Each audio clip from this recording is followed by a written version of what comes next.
someone that lives in a rough environment and they have no way out, I just try my best to be there for them. Knowing that this child might not be able to see Christmas. So that minute or a couple of minutes that I'm there, I just want to make a special moment for them. A lot of love and compassion in this building right here, inside this building, outside, and this whole block. I used to have a friend that stayed down the street. Rest in peace, Ronnie. He got killed. As you can hear now, the siren is still going from when I was a kid to now. It's compounded with gangs all around, and you just in the middle of it, like a snake. You got to wiggle your way through making it to the next day. It was nights where I'd be in my room and you could hear down here at the liquor store just somebody coming through with a drive-by with a Uzi or something, and you could hear from my bedroom, you know what I'm saying? Like every night, helicopter was out. Something was going on around here, but I made it. And I'm thankful for growing up here because it taught me a lot. Yeah, we're headed right now to El Cholo's, which is my mom's favorite restaurant. And every time I go, I get even though I don't eat that type of food no more, I still get the meal she used to order and a margarita. That's what she used to like, so keep the tradition going. For her birthday, I go pull up over there and order the same thing. Me and my mother's relationship, a lot of people are scared to tell their parents stuff, and that was like only one of the main people that I could come to, at any time of the day, and she wouldn't judge me. So I'm very thankful for the mother that I had. I remember my friend told her somebody was gonna jump me, and she said it just like this: "Where's the mother at?" Because that's how down my mother was for me.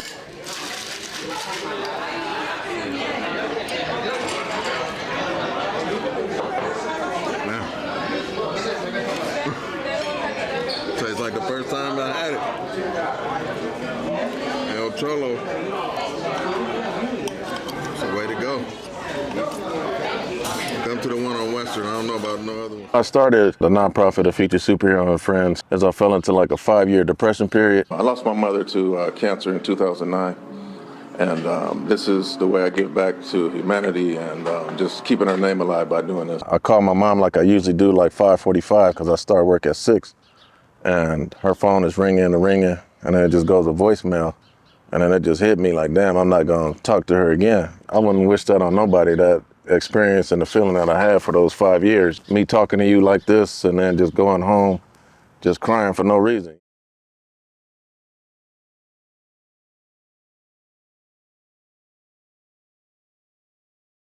Kind of this more like superhero. Yeah, superhero type, yeah. Yeah, exactly. This is cool too. Okay. So, all right. So, and then in the. You know what I'm saying? Even if you make one like this and then the other one. Okay. Yeah. Okay. Okay. Because okay. To make it look like different. Okay. My name is Jose Arias. I am a costume designer for Disney and different kind of movies and cosplayers.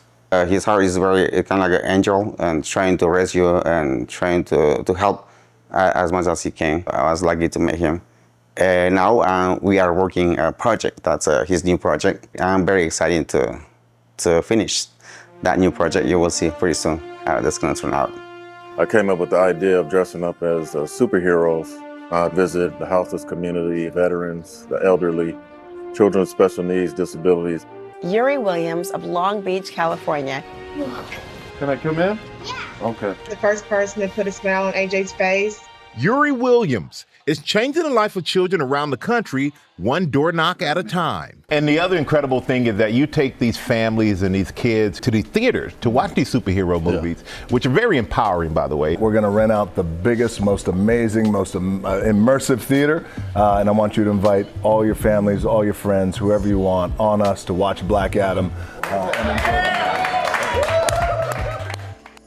Me wearing that costume, going to you on the ground right there with a hamburger and a drink, the first thing you're gonna do is say, what the heck is going on? And probably smile or laugh, and then I give you the food or whatever. And that's how I break the ice with people. My mom always told me, you can do what other people are doing, but do something different.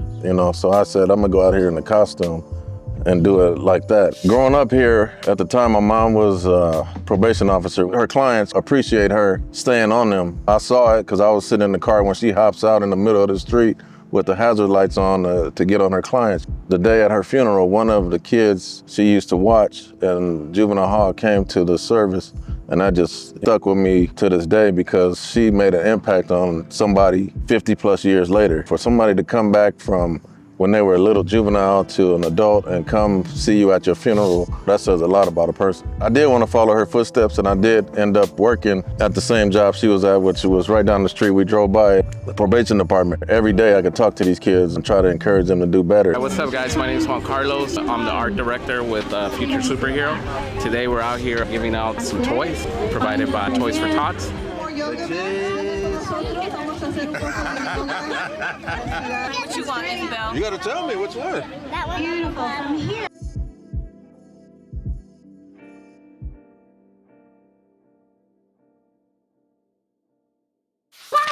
You like that one? This is just one stop in their cross-country journey. The men plan to visit children in all 50 states in 18 days. The 50-state tour is a tour that me and Rodney Smith Jr. go on.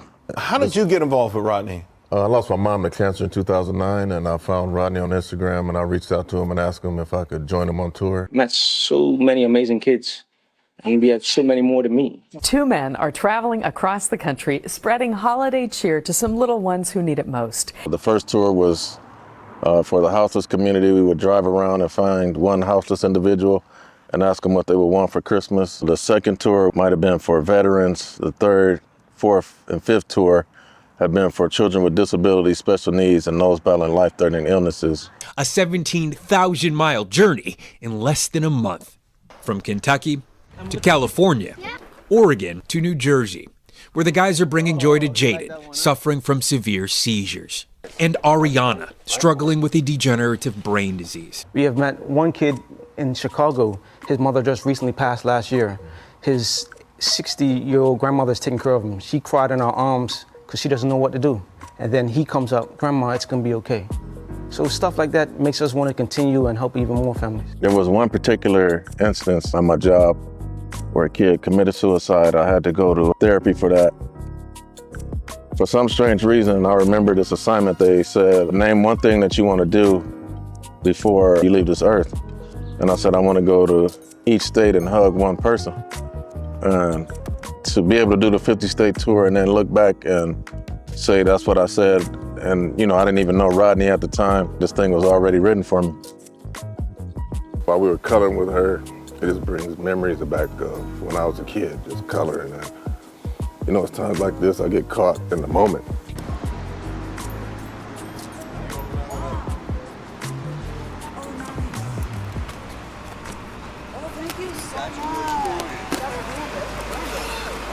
No way! It's the Nintendo Switch!